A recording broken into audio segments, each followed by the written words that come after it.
Welcome to the show. I'm Kawanda Green. Thank you so much for joining us. Two things I know for sure. Kids will play, and in sports, you will have injuries. In the US alone, there are approximately 30 million children under the age of 18 who participates in organized sports. And with that 30 million, we have over 3.5 million injuries per year. That's 3.5 million injuries. That's not even including the collegiate or the professional athletes, or even the everyday people who are just active. But we're just talking about the children. Today, we have a doctor who works in the Orthopedic Sports and Spine Center for Emory. And he has been consistently named in the Atlanta Magazine's top doctor in the past, top doctor issue in the past 5 years. Let's welcome Dr. Augustine Kandua to the show. Thanks, Kawanda. Thanks for having me. Great to be here. Thank you so much. Thank you so much for being here. How are you today? Doing well. Yourself? I am fantastic. So, Dr. Kandua, can you tell us a little about yourself and why did you choose orthopedics? Yes, of course. So I am a native of Ghana in West Africa, and family moved out here in the early 80s. I grew up in Madison, Wisconsin, as well as spent a lot of time in California. I did my undergrad at Stanford University and then my medical school training, as well as orthopedic residency training at the David Geffen School of Medicine at UCLA. And then went on to do a one-year fellowship in both research as well as an additional year in specifically sports medicine, orthopedic surgery training, where I learned the minimally invasive techniques for treating athletes, everyday people, and weekend warriors as well. I have been married for 14 years to my lovely wife, Shantae, and I have 3 children. We have 3 children together. Wow, that's so awesome. What made you choose orthopedics? What made you go into that orthopedics field? Great. Yes. Actually, I knew I wanted to be a physician from early on. When I say early on, I believe it was in 6th grade where I really had the interest in the sciences and medicine. And that interest really peaked the following year in 7th grade during a show and tell where one of my classmates' fathers, who's actually an orthopedic surgeon, came in to show us a little bit about what he does. He brought in x-rays, he brought in models of bones, as well as various implants that he used. And I was basically sold from there. What exactly do an orthopedic doctor do? Yeah, it's a great question. I think the field of orthopedic surgery itself is quite vast. And generally think of orthopedics and you may think of fractures or broken bones, but we do much more than that. We manage both non-surgically and surgically various musculoskeletal conditions. That includes arthritis, which may lead to joint replacement surgery. And it's ultra subspecialized, where we also have subspecialties such as hand surgery, foot and ankle surgery, spine surgery, sports medicine, of course, as well as pediatrics and trauma work. Okay, you mentioned a couple of things that I want to ask you about. Okay, Sure. You mentioned, I think, did you say hip replacement? Joint replacement, yes, and hip replacement would be included. Okay, so when someone who's a candidate for hip or knee replacement? That's a great question. So for the most part, hip and knee replacement surgery is basically sort of the final and most long-term treatment for arthritis. When we talk about arthritis, it's essentially a wearing away of our joints. Imagine your joints being like a tire. Over time, as we drive, we wear down the tire and we develop arthritis. In my practice, we attempt to treat patients, non-surgically first, whether it be injections of medications into the joint, which could include stem cells versus cortisone injections versus some lubricating injections. Of course, we always, recommend a good exercise program to build up the muscles around the joints, as well as various, medications. And when patients fail these treatments, and if they're debilitated enough by their arthritis, meaning their arthritis dictates their lives, as opposed to them dictating their own life, then that's when patients, come to the realization that a joint replacement may help them. So we don't, take out the entire joint. We basically give the joint a new surface. It's analogous, again, if I use a tire analogy, to putting a new tire on the same car such that the car performs better. You said you can inject the lubricant in there. How long does that last? I've never heard Great of that. question. How long does that last? Yeah, the lubricating gels are essentially synthesized components that are similar to some of the components or products that we find in normal joint fluid. And the goal of these medications is to really help with pain. And there are various types of lubricating injections, but they're pretty much all the same. And the goal of which is helping with pain. And they can last upwards of 6 months. I've seen them last longer than 6 months, and I've seen them last less than 6 months. So upwards of 6 months, if you read the information that the companies will provide, that's typically what they mention. So what happens after 6 months? Great question. So essentially, if a patient had great results and the pain relief lasted for 6 months and they're interested, we can certainly repeat the injections, maybe once or twice a year or every 6 months. Some patients really find that as their ideal treatment option in order to avoid surgery, still getting the pain relief they have, and do so in a minimally invasive manner. But at some point, these injections may no longer work, or a patient's looking for longer-term relief. Instead of 6 months, they want years of relief, and that's when the joint replacement becomes an option. So when people get repeated injections, does that have long-term effects on the body? It can. Are there side when we effects talk from about the injection?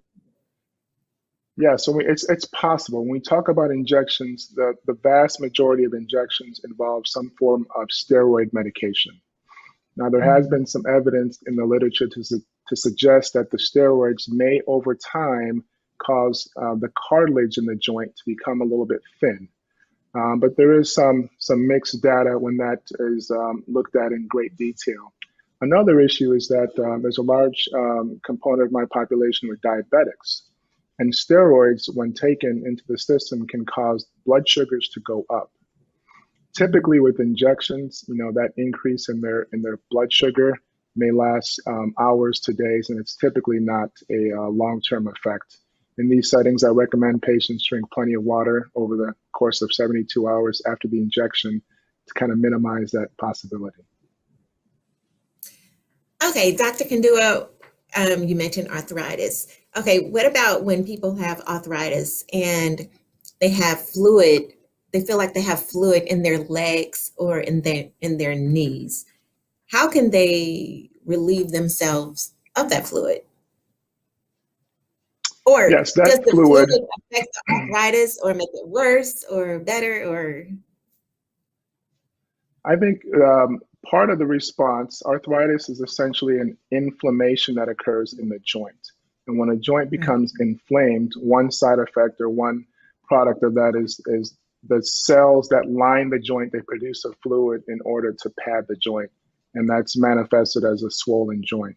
More often than not, that swelling can be reabsorbed by the body over time. But things that we can do to help that along are icing the joint, providing some gentle compression that's not too tight. And if the swelling begins to cause significant pain and it's taken some time for the swelling to go down, then that's when it's time to see an orthopedic surgeon to discuss having the fluid drained from the knee through a simple injection that involves a needle and some syringes. How do we know when we're listening to someone who's an idiot juxtaposed to someone who has actually done the stuff they're teaching? You definitely have a lot of people out there who are talking and talking and talking. So you can double check their work. If you're saying that they are saying like the sky is blue, but all these other things are saying the sky is red, all right, you might need to start to follow somebody else most likely. So you can Google what is a stock, what is a REIT, what are some good stocks to invest in, what's an index fund, so on and so on. I always think that's the best place to start.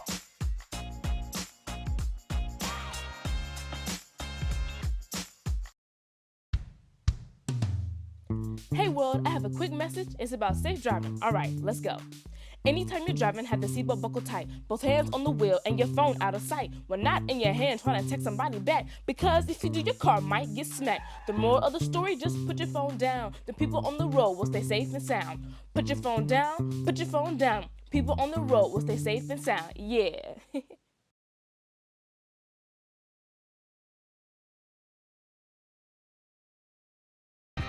I work in the #1 cable news network in the #1 market in the nation, and I'm the only full-time African-American woman in my newsroom. Being inspired is really saying that at the end of the day, no matter what's happening in my world or around me, it's bigger than me.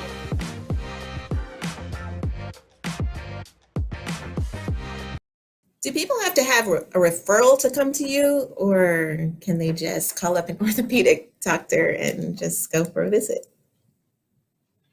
Actually, both are possible, and unfortunately, some of that is dictated by the insurance that one may have. Unfortunately, again, insurance has, come into play when it comes to making healthcare decisions in terms of what physicians think are best. But for the most part, patients are able to call us directly and come in to see us without a referral from their primary care physician. Okay, so although death from sports injury is rare, softball and baseball is at the top, with 3 to 4 kids dying every year.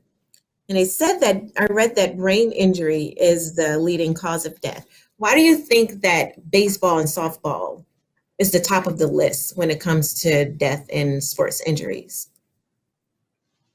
And the most likely explanation for this is, with baseball and softball, you're dealing with high velocity, high speed projectiles, basically the softball and the baseball. And when you mix that with a direct blow to the head, it can cause some serious injuries that could include anything from, a headache to a concussion to actual bleeding in the brain, which can lead to more serious consequences. Okay, I read that you work out a lot. Did you play any sports when you were in college or high school? That's an interesting story. I did play sports growing up and upward until sophomore year in high school when my parents, who are traditional West African parents, said, hey, put the ball down and pick up the books, although I always had a book in the other hand.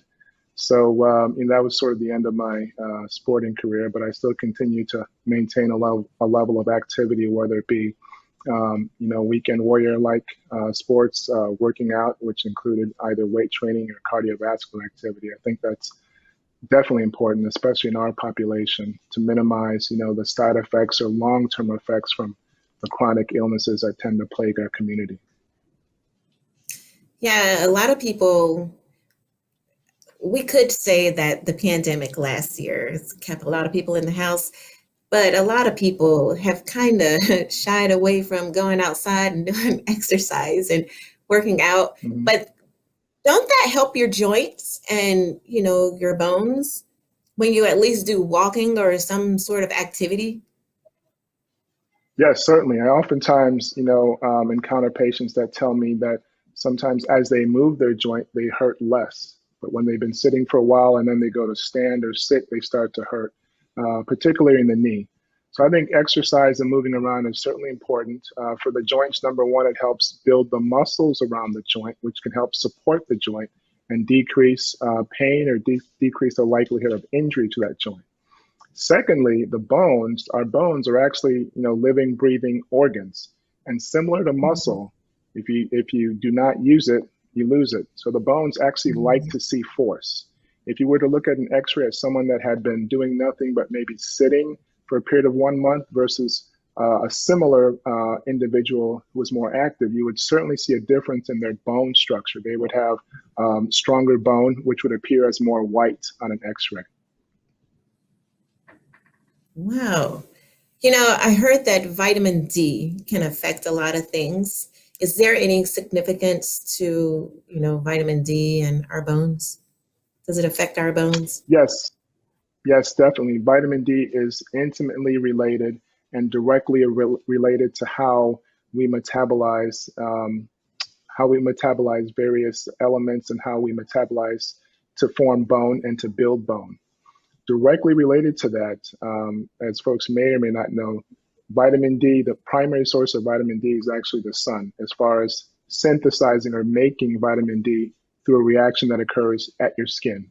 So as opposed to taking supplements, I think the best thing you can do to help with your vitamin D metabolism is to go outside. So they can knock out two birds with one stone. They can go get some activity and get some vitamin D at the same time. The same time. Exactly. Yes, ma'am. Dr. Kandua, the sports have become so competitive.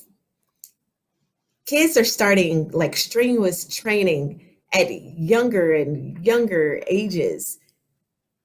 Have you noticed that the injuries have been that, you've seen more injuries with the kids? Oh, yes, without a doubt. We've certainly seen injuries that you would typically see in a high-level athlete in much younger populations. I mean, things such as ACL injuries in 8 and 9-year-olds. I think the issues are the societal pressures, as well as the pressure to compete, advance, and win has been sort of trickled down to the younger and younger population, where you're having kids that start to ultra specialize. When I was growing up, I played everything, and I played sports throughout the year, different sports, whether it be soccer, football, basketball, and with different sports, you use different muscles. Now what we're seeing is, our kids that are playing a single sport, and they're playing that single sport year round. Take baseball for an example. There's travel teams where you can drive to Florida in the winter and still play baseball. So these kids are playing the same sport, using the same muscles, loading the same types of joints over and over and over. And that basically leads to overuse injuries, which we're seeing manifest as fractures, tendon tears, and significant injuries in our younger population. Wow. So would you have any warnings or some suggestions or advice for parents of these kids, putting all this pressure, on the kids and them just doing one sport? Yes, of course. I think it certainly starts with the parents, and having them, building that rapport with parents and building that understanding. That I think it first starts, with the parents speaking to the child, or even a physician, with the child present, in terms of, number one, encouraging the child to let them know if they're playing hurt, or if they have injuries, or if they have pain. Because it's not a matter of, no pain, no gain. It's not a matter of necessarily pushing through it. I mean, there's a difference between playing, where you're hurt versus injured. And I'd say the latter is more significant. So that's number one. And then with that explanation and really understanding that a single sport using the same muscle groups over and over and over can lead to injury, that may sort of decrease the need of that parent or want to have them play that same sport year round. They can still be active. They can play another sport, during another season. Like, for example, you play basketball in the winter instead of playing baseball throughout. So I think that'll certainly help, reduce the risk. But, there's a lot of external pressures that are out of your control. Some parents, these athletes that have trainers and that are playing the same sport throughout the year, they think their son or daughter is going to be the next great. So they're willing to invest a lot, and it's hard to, to discuss the other approach to minimize injury to that child. And I think, in addition to the physical, ailments or injuries, it's possible to have, psychological trauma in these children who have such high expectations placed on them at such a young age. Could there be some long-term damage, with the kids starting so young and going so hard, so young, for so long? Yes, there is, and there can be. And when we say long-term, I mean, we're seeing these issues even within their childhood. For example, let's take if someone tears their ACL, which is a primary ligament in the knee that helps support the knee, imagine the ACL as the brakes for a car. So if someone tears their ACL, 9 out of 10 times they were doing something that was quite active, so they need that ACL to be reconstructed. So studies have shown us that patients that have had a torn ACL and had it reconstructed, they have higher rates of early onset arthritis. Now, I have x-rays of patients at age 16 and 17 who already have arthritis, which we typically don't see until 50, 60, 70, and 80-year-olds. So there are long-term effects of overtraining at an early age, which predisposes these children to these injuries, which oftentimes may need surgery. And the result of having that injury can lead to the joint just not functioning normal. You know, as surgeons, we like to think that we're great, but we can never, give you back what God made. So we're seeing some of these effects as a result of repetitive overuse injuries or doing a lot at a young age. So we've got to kind of walk that line as far as staying active and participating in sports and being safe at the same time.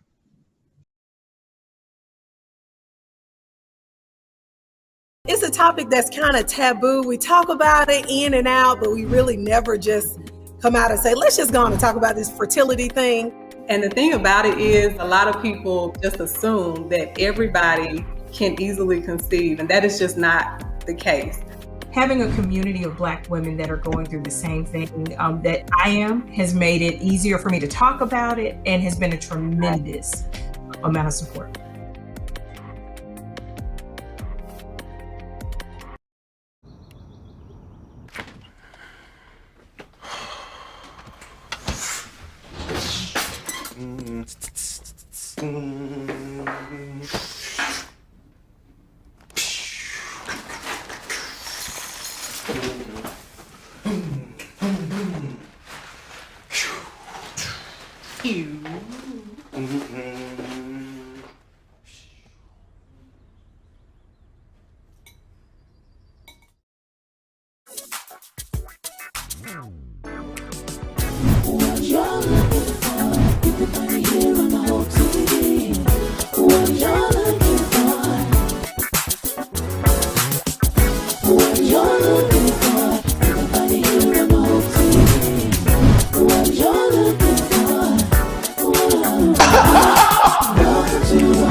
So if you get a 16, 17, 18-year-old who's developing arthritis, what can they do? Is there anything that they can do to kind of repair that and be able to get back on the court or the field and perform at a high level? Yeah, another great question. You know, with arthritis, I would call arthritis a diagnosis that we see on an x-ray. I say that because we have instances where patients have arthritis on the x-ray, but they say, "Doc, I'm fine, I don't have any pain." Versus the other side where patients are writhing in pain, they're debilitated by the arthritis. If a 16-year-old develops arthritis, there's nothing that we have, in our toolbox per se, or with the research that we have to reverse that process. Again, I go to the analogy of the car because it's something that people can easily grasp. Imagine a tire that's worn out, and that's the arthritis. You can't really put a new tread on that tire. Instead, you have to drive the car differently until it comes time for a new tire. So in these very young patients, that it really poses a difficult situation for us as practitioners, for the child themselves, as well as their parents, in terms of how are they going to deal with the rest of their life with this arthritis pain, secondary to maybe something that could potentially have been prevented. You mentioned stress fractures earlier, and both of my children had stress fractures. Actually, both of them have rods in their legs. Oh, wow. Yeah, my daughter has a rod in, I don't know, one of her legs, and she got screws in the other foot. And when she was at Florida State, the doctor said that he's seen so many athletes come in with stress fractures. And my son actually has rods in both of his legs because he had stress fractures in both of his legs that wouldn't heal. So do you think that people who get, rods or screws, could they, perform at a high level again? Is there some training that they can do, or is it just, well, sorry, it's over? Now, that's a great question.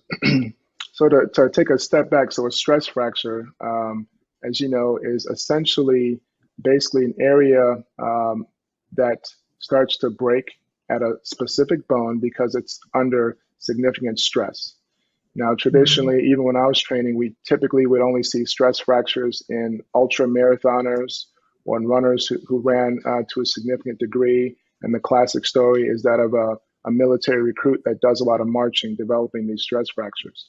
So I think the reasons why we're seeing them in kids again is that overtraining, that pressure to play every day on weekends, et cetera, which increases, the load on their joints. And, many kids' bodies are just not designed, to withstand the pressures that they're seeing as far as physically. Now, another issue may directly be related to nutrition. We know that the nutritional status of many of our kids has changed, and it may not be what it should be as far as a balanced diet with, fruits and vegetables, lean proteins, et cetera. Everything is sort of grab and go, high sugar, low nutritional content. So I think, diet and nutrition play a critical role as well. And as well as getting outside, that goes back to, getting sunlight to increase the vitamin D metabolism to help as far as stronger bones. But yes, we've certainly, with all these factors, have seen an increase in the amount of stress fractures that we're seeing in children.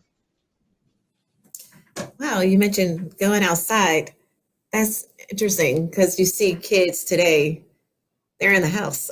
When we were growing up, we were outside all the time. They're on their phones or on playing the game or watching TV in the house. They're not getting that vitamin D. So what can they do to strengthen their bones? Well, you said naturally vitamin D or some supplements, but is there, some foods that they can eat? You said they also need a balanced diet. What are some foods that you'd recommend? Well, I think in general, a healthy dose of fruits and vegetables, and again, lean proteins, and also, calcium, and an easy source is obviously milk, cheese, et cetera. But I think, more than that, I think sort of relying on maybe a supplement or food to help with overall, physical fitness. I think we need to lean as much on activity as we do on diet. So, if you're stuck inside, instead of playing the video game, we can put on something that has, some motion to it. And there are actually some video games that encourage motion and movement that you can really get a good workout at. So that could be something or a technique to merge the two where they're playing, but yet getting a physically demanding workout as well. You mentioned the milk, and growing up, we've always heard milk does the body good, milk makes your bones strong. But, I'm sure milk is doing all of that because of what they put in the milk. And then you think about the milk is putting the mucus in the body. So maybe we can think of something other than the milk to strengthen the bone. Bones. I'm not sure people like milk, but Yeah, there are fruits and vegetables that are higher in calcium content. The names of which escape me currently, but certainly milk, we don't necessarily need to rely on milk as a significant or main source of calcium. But I think, again, what's more important is the activity, combined, with a balanced diet, and also getting outside and getting plenty of exposure to the sun, because that's just not happening as often as it did, as you mentioned. Okay, so we're gonna kind of wrap this up. What do you think, or what can you suggest for the athletes? What can they do to kind of prevent some of these injuries? I know they're going to play and they want to be the best and they want to be on the great teams. So they got to put into work and they're going to have to do it. So what are some things that they can do to kind of protect themselves? Sure. I think there are several things. I think, going back to number one, listening to your body and being honest with the symptoms that you're having. Because, pain that's consistent or persistent while you're working out or having, or participating in a physical activity or sport is important. And that's the signal to you from your body that you're probably doing too much. And then secondly, as I mentioned, cross training. You could still be an elite football player, but you don't have to play football year round. You can play other sports. You can weight train. You can run. You can get in the water. You can play basketball, etc. And then also, it's important to. It seems pretty elementary, but you'd be surprised at how many people do not stretch or warm up prior to exercising. And there's different types of stretching and warming up. There's the more static, where you're actually stretching the muscles and the tendons. And then there's more dynamic things like doing jumping jacks or high knees or jogging in place to get the heart rate up and get the blood flowing before you participate in these activities. So it's about, listening to your body, being prepared, really doing what's right for you, and having, it's almost like investments. You want to diversify as far as the activities that you do. I am so glad you mentioned stretching, because older people, we don't want to stretch. We just want to go out there and, go walk or exercise or play or whatever. And we don't stretch, and we should. And we're probably the main ones who should. Agreed. I think stretching is valuable, especially as we mature and our joints and tendons become less flexible. They're at higher risk for injury. So I think it's certainly important. Okay, and one more thing. What is something that people can do to reduce the recovery time when they tear an ACL or injure their ACL? Because isn't that a long process, recovery time? It is. As I mentioned, ACL is a ligament in the knee that helps with stability of the knee. And when we do the surgery, more often than not, we actually reconstruct the ACL, meaning we replace it with another ligament. And that's as close as we can come at this particular time. In rare cases, we can actually repair the ACL and put it back where it belongs, but that's more rare as far as the type of surgery. So the healing process isn't just about how the knee feels, but there's also biology involved. And it takes time for the new ACL to incorporate and become part of your body, almost as one. And that process takes months. We're talking 6, 9, 12 months. And that's one reason why the recovery for ACL is so long. The patient may feel well, but their body isn't ready as far as challenging the knee, getting back in those sport-specific activities in order to minimize the risk of re-rupture. So that's part of the reason why it takes so long. It's the biology of the healing that takes this time. Ooh, I'm glad you said you may feel well, but your body isn't ready. And I'm sure there are a lot of athletes, especially the ones who really want to win, and they're on this top team and they want to get out there. But if they're not ready, they need to sit it out, because it could be a long-term effect on their body, right? Exactly. They can predispose themselves to re-rupture, and then they're having yet another setback that puts them out another season. So I think it can be difficult for folks to grasp because they say, hey, doc, my body feels so well, I'm ready to go. But you almost have to protect people from themselves in those particular cases. So I think with having, parental involvement, spousal involvement, family involvement, expertise from a healthcare provider, that can help minimize, the unnecessary, re-injuries after surgery. Okay, Dr. Kandua, are there any encouraging words you want to leave with our viewers today? Yes, of course. It's been a pleasure being on with you today. I really appreciate the time. I think, especially in our community, physical fitness and activity is of the utmost importance. And you don't have to, really make a big deal out of it, such as stretching. You don't have to get in a pair of sweats and put a floor mat on the floor and start stretching. You can do things at your desk. I think setting specific and smaller goals to allow them to be achievable will allow folks to really, meet their goals, whether it be weight loss or a particular form of activity. So start small and aim big. I love it. Thank you so much for being here. I really enjoyed this conversation. You've given us so much great information. And thank you for joining us. Thank you. And thank you for joining us.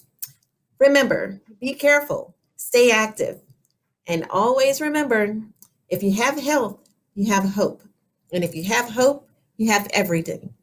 Don't lose hope. We'll see you next time.